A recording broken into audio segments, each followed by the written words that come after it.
Welcome, my friends, to the sweet spot where IT leaders share their insight with other leaders and others that want to lead. My name is Carlos Vargas, and as in every week, I have my two co-hosts, Howard Holton and Paul Lewis. How are we doing today, guys? Hello, hello. This is too early for me. We normally do this recording in the wee hours of the afternoon. Yeah. That is true. Yeah, I tell everybody, like, you get a very different Howard at 10 a.m. than you get at 8 a.m. And it is 8 a.m. where I'm at. Do you have some coffee or no coffee or anything? I don't even have a glass of water. Like, that's how ill prepared I am at 8. My calendar is blocked till 9 a.m. You can't even schedule an 8 o'clock call without like previous authorization. So, and it is in fact my fault that we're doing this at 8 a.m. Just to be clear for everybody, I had a 9 o'clock conflict that showed up very late, where I'm doing another webinar podcast type thing with another 100 people. So we had to do a last minute scramble. So I apologize to everyone that got that notification late, but yeah, that's why we're doing what we're doing when we're doing. Love the pre-roll, by the way. Yeah, that was awesome. It What's took so some time. special, Great. Carlos, about today? Well, why have you brought us together in this early morning? So, interestingly enough, one of the questions why we started the podcast was because there was a challenge in leadership, specifically within the tech world. We hear leadership in other areas. We have people leaders, but then there's a technology leaders that are a little bit different. So I think that is the topic that we want to address today to say, okay, is it the same thing? Or is there a difference in how we lead within the tech world or with people? So I have some thoughts, and Howard will have some thoughts, too. and I'm hoping we both agree and disagree. Bit of a change today, though. This is we in fact have a studio audience today, which is awesome. We rarely have a studio audience. Oddly enough, we have in fact had studio audiences in the past, Yeah. real life, True. actually in person, which was great, and we had live questions.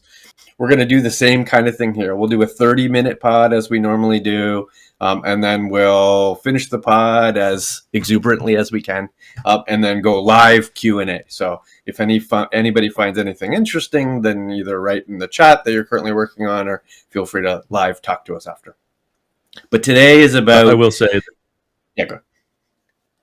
those that are at 10 o'clock their time will be far more exuberant than those that are at 8 o'clock their time, just for the record. Right.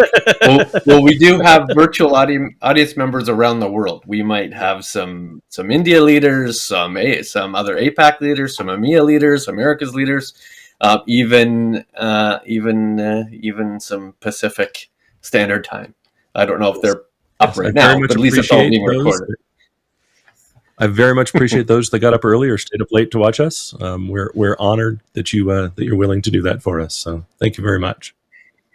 And this is live. It is posted. You'll be able to see the recording both internally and externally, which is all great. Okay, so let's jump in because we don't have a lot of time. So the premise of our talk here is technology leadership versus people leadership. What is the right mix? Snobs might refer to it as, multi-dimensional technology leadership. We might also use that term, or we might not. Who cares? We're not really snobs in the grand scheme of things. But let's start with a premise, and I'm gonna bounce it off you, and you tell me if you think this premise is reasonable. So the premise is this: as a technology leader, or arguably any leader, but let's focus on technology leader because we have a technology leadership audience in many ways. I need my team to hold two thoughts at once. Right? Thought number one, that we are the same. And you can define that in many different ways, but let's say from a technology leader, we are the same means we are technologists, are both of us. We're experiencing lifelong education and learning. We want to know and learn new interesting things all the time. We demand sort of critical thinking. If we want to make decisions, we want to make sure we have the data and technology to prove that. I want to know as much as I can. I might even have a tad bit of absolutism in terms of technology decision making. So we are the same. But at the same time, we want our teams to know that we're different, right? And the difference might be in terms of context. We think of other business contexts. We participate more with our peers, so we have an appreciation of the peers' context of decision making. That business decisions drive most technology decisions, not technology purity. So the absolutism becomes less absolute. And I've probably been promoted into the role I am based on, a display of skill. I've shown skills that are beyond technology, or shown skills, or at least an aspiration to do something different. So reflecting that, Howard, do you buy that premise, or do you buy something else? I mostly buy that premise, right? I would say if you no longer have a love for technology, please get the hell out, right? Especially if you're a leader. Especially, I was thinking about this when Carlos was kind of doing the intro. Most COOs came from the business. Most that I'm aware of came from the business. VPs of operations came from the business, right? Finance, and I apologize for all of you that are finance. I actually think you're alien, so I'm not sure why you get into finance, but that's because I don't understand the appeal. But like we need you, we love you. It's great. But you still note that finance, HR, marketing, they're all in the room. So feel free to offend all or none. All or none. Okay. I'm sure I'll offend some. I apologize for offending you, but only kind of. It's just who I am. Like almost every other business unit, you come up through the ranks of that business unit. But it seems like IT, there's a lot of IT leadership that has no IT experience whatsoever. And I kind of find it weird, right? It's also part of the breakdown and part of the like continuous IT attitude where engineers and sysadmins don't respect their leaders because of that lack of experience, that lack of ever being in the trenches, that lack of ever understanding how this stuff works, and an appreciation for sometimes effort that feels effortless.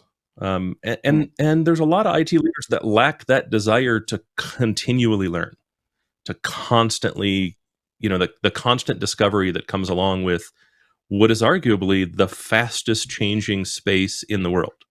I have a deep legal background, and what appealed to me about technology, my dad was a law professor, and what attracted me to technology was it changed faster than the law.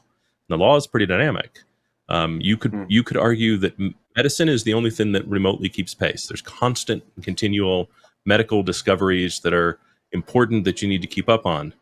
I can tell you, after working with a health insurance company and side by side with doctors for half a decade, the number of doctors that are like, no, I got my PhD, I don't have to learn anymore, is shocking. And for technology, that's akin to death. And if you're a leader that doesn't do that, I promise you, people have already held a funeral for your brain. But how much of that is purposeful versus, happenstance, right? And I use that only because, as you elevate through sort of the leadership hierarchy, by definition, you have to know less about the total, the sum total of the teams that work for you, right? So if you're the CIO, the likelihood that you now have a practical knowledge of security and applications and infrastructure and project management and product management becomes low, right? I might be an expert in one of those, but not all of those. Sure, but you don't even need a practical knowledge. A conceptual knowledge is better than I think 80% of IT leaders have, right? Of senior IT executives have. Like you still have to have an appreciation for whatever your people do, regardless of where you're at in leadership, right? If you don't, you start to become distant, and you start to fall into that. You kind of start to fall into that definition of people that their teams don't respect, and it's very hard to empathize with someone when you don't understand what they do, why they do it, the level of effort that it takes, any of those things. It's very hard to empathize. And you don't have to empathize with them perfectly, right? I've never held the role of project management. I had a PMP, like I've done project management, but I've never held the role. And so do I know exactly what a project manager goes through every day? Absolutely not. Can I empathize with them because I've been in the role at least enough to understand the difficulties and the steps and the fact that they get beat up on as the first line of defense from a customer, from whoever the customer is on the other, the receiving side of the project, I absolutely can. Have I worked for people that had no clue? I absolutely have. Did I like working for them and continue to respect them year after year? I absolutely did not. So it is a premise for effectiveness then versus a reality of the world as we know it. So the premise being you need your teams to hold two thoughts of you, that you both have expertise in and have, enjoyment in the subject matter, and also have other things to think about. Right. I have other considerations, my peers, my boss, the business, other things other than technology. So if that's the goal, well, yeah, go ahead. So the job of an engineer is the care and feeding of the system, whatever the system happens to be. The job of a leader is the care and feeding of the people. And if you lack the empathy for the people and the job that they do, it's very, very, very hard to effectively care to effectively care for the care and feeding of the people. And I think that's where we get into trouble as leaders is when that distance becomes so great, you no longer have the ability to easily empathize. Right.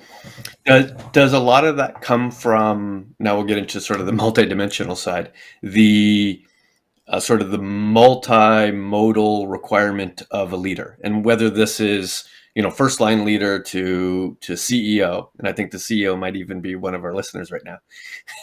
Is it this multimodal thinking where not only do I have to think down, in other words, I have to think about my team and the effectiveness and efficiency of the team and the care and feeding of the individuals, plus I have to think about my contribution as a peer, right? Plus I have to think about my contribution to the organization's effectiveness, i.e. top line and bottom line. Plus I have to think about even my inside and outside. I have a voice inside my organization and I have a stagecraft voice outside of the organization, whether that be social media or stagecraft or, media interviews, all those other things.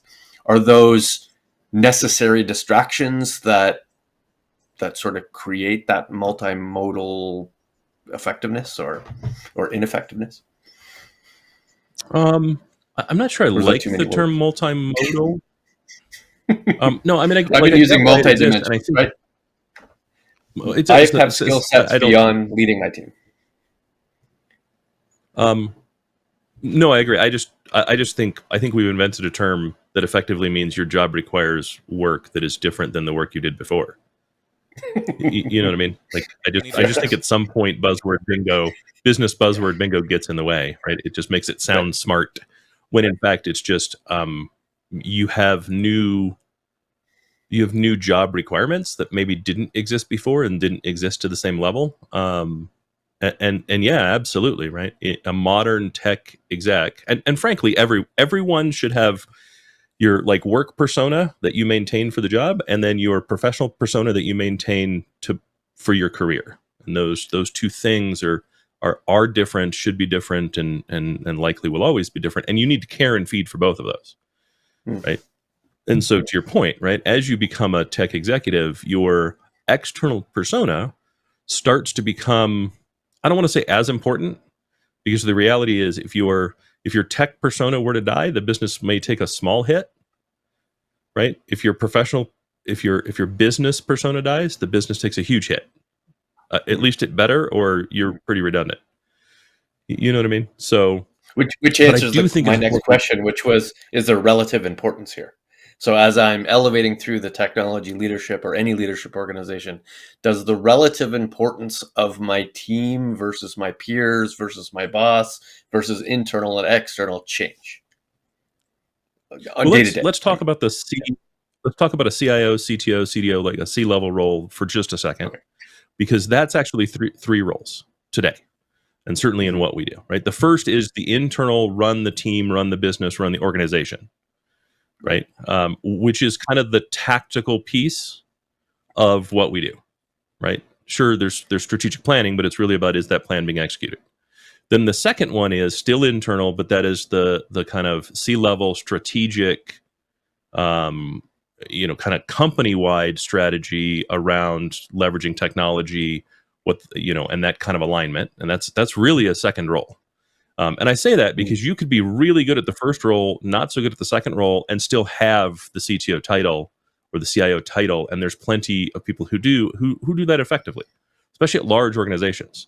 And then the third is that external role, right? And so you kind of have three roles that you need to do. If we remove the third one, because not everyone does that, not every CIO and CTO is on stage or speaks externally or maintains much of an external presence, and just look at the first two, I think where a lot of leaders get into trouble is they don't properly feed those two roles, and they don't properly find a balance between those two roles, right? In some cases, they're extremely kind of strategic, and they're very, very top down, right? They don't lead from the front. And that doesn't mean sitting at a keyboard, right? That means under that level of empathy and understanding with what all of your people do, so they feel like you represent them, and instead you represent the business.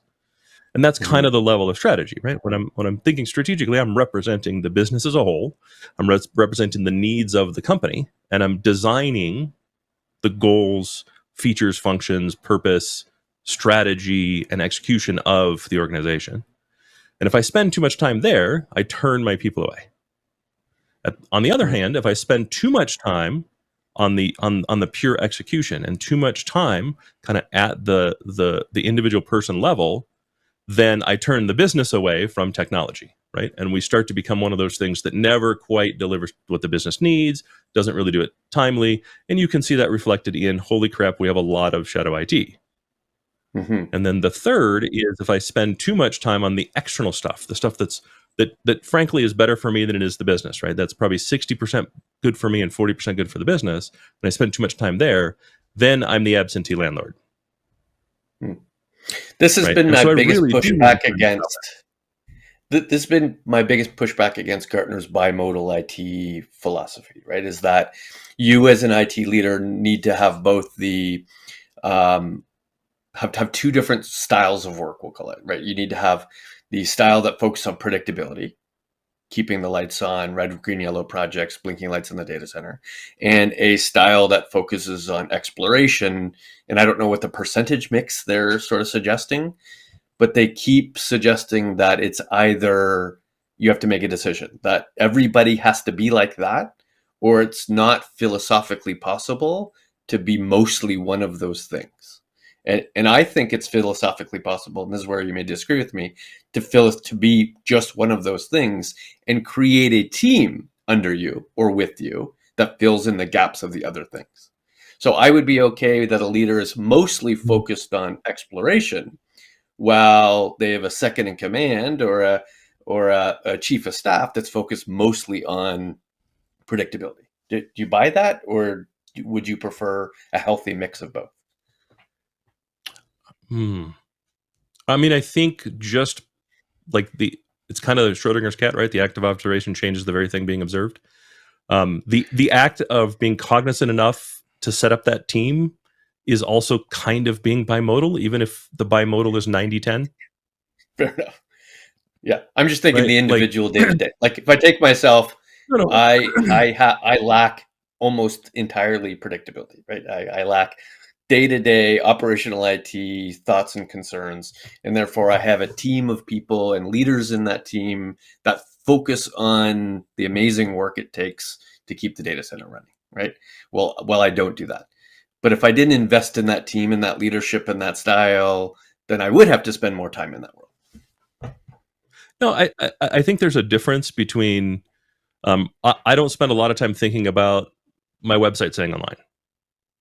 Right. I don't invest a lot of my time and energy there. However, I do invest the time and energy in, do I have the right people? Do they understand what they're doing? Do they have the tools they need? Have I given them what they need to succeed? I think there's a big difference between those two things. Right. I think senior executive leaders get into trouble when they spend too much time worrying about the website being online. Right, especially if you either are removed from the keyboard, you have the skills, but you're removed from the keyboard, or you don't have the skills and knowledge, right? Because it tends to make you a little too much of a micromanager. You know what I mean? You're constantly looking for feedback that you need to get somewhere, and so that tends to put load on your people. but I think I don't think there's anything wrong with saying I've put the right people in place. I trust my people to do what they're doing, and all I ask for is feedback on have I given you everything you need to succeed, and what can I give you that'll make your success easier. I think that's different than, I think those are two kind of different things, right? And I think one is far healthier than the other. And frankly, I think the easiest thing to do is figure out ways to do 360s, figure out ways to do reverse reviews, right? Make sure that you're getting feedback from your people, and do what you can to collect it anonymously, right? People don't like to tell their boss they're doing a bad job, that the boss is doing a bad job, right? But see if you can figure out a way to do that.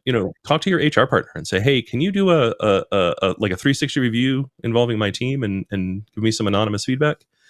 I think just the act of doing that and being genuine about it is a step in the right direction, right? It continues to connect you to your people. And I think that's the important part. I don't think being involved in the day-to-day is the important part as much as it is having empathy for what it takes to be involved with the day-to-day. That's the important part.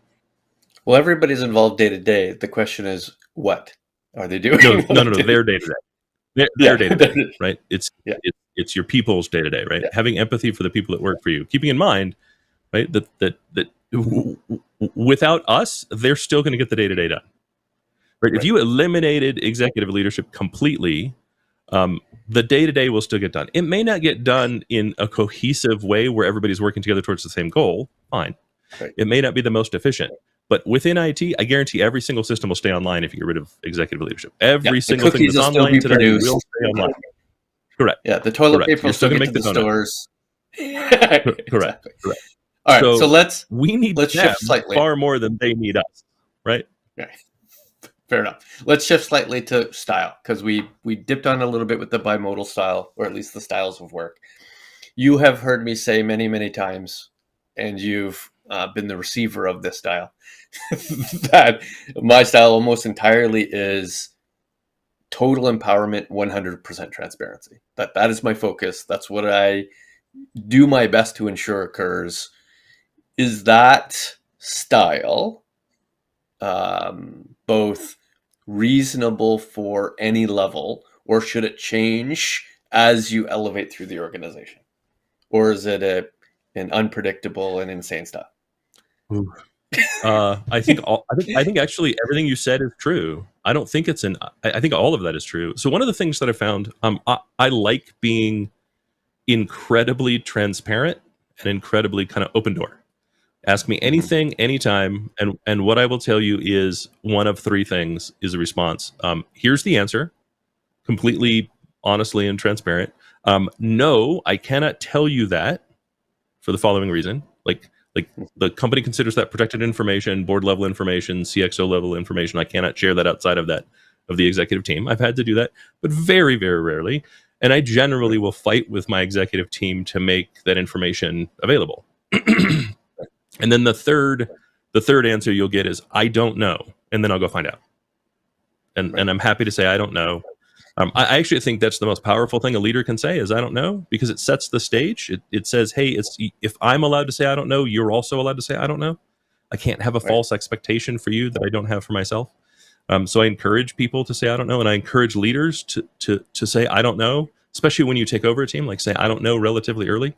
Like I don't know, let's figure it out together. Like I don't know, I'll go find the answer. But I think one of the challenges with being transparent, there's two. The first is people don't expect it. And so they're kind of waiting for the shoe to drop. And so you kind of have to get over that gulf of, no, this is actually how I work, and this is real. I'm not putting on a front.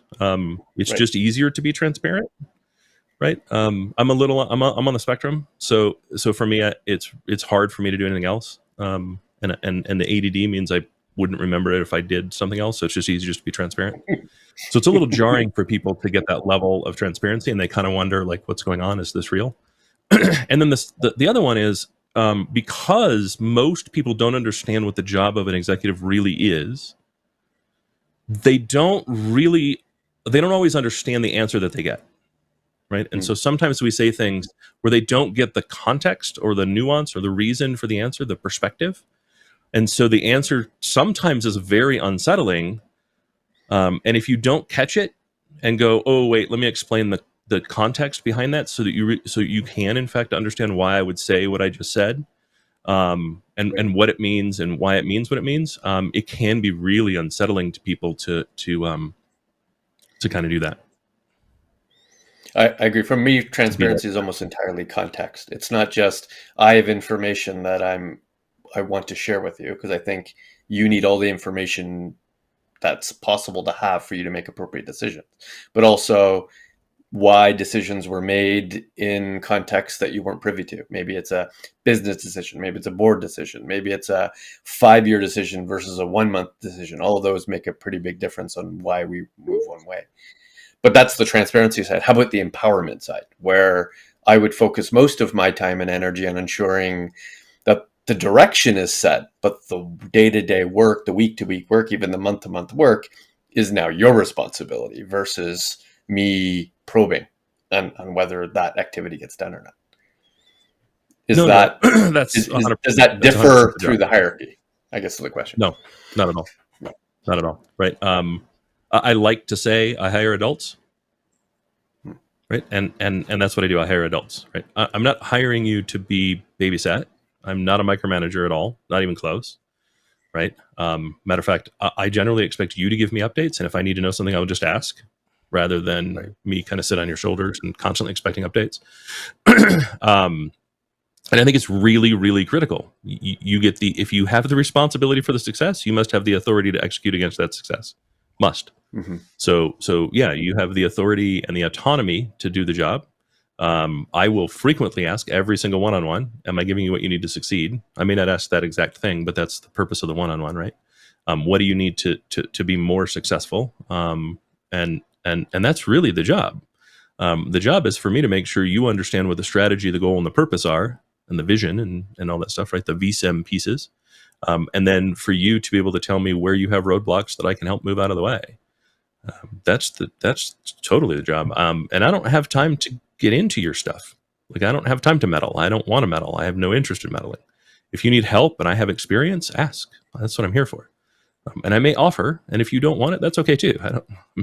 I'm not here to do your job, and I'm not here to step on you, and I'm here to support you, and that's really the job. The job is to support you. Right. Good. Well, and the worst parts of the job are right. The worst parts of the job are when you can't. To end on that. So, if we think about before we close, we talk about the executives, but we also have a lot of audience that are starting their journey. Where should they focus? Because as I was listening to both of you, there's really good nuggets, but someone that may be starting in a new role as a manager, or that they're not a manager, but they're the leader of the team. There's someone that may be managing, like you said, that they came from another area.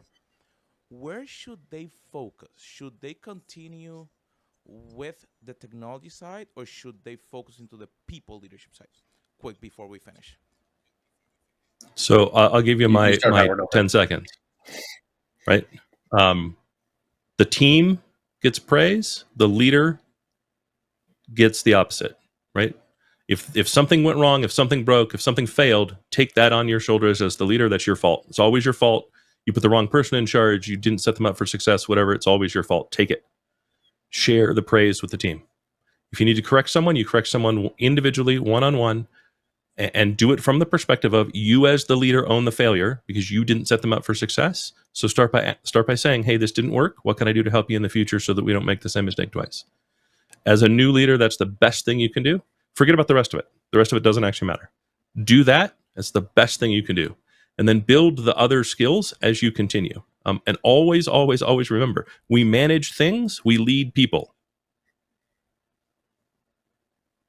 Yep. And my closing advice would be rethinking what first team looks like when you become a new manager, right? So when you become a new manager, a new director, a new VP, new CXO, rethinking about who your first team might be. In other words, people who report to you, or people who are your peers, or people who you report to, or people that are outside the organization. That changes as you elevate.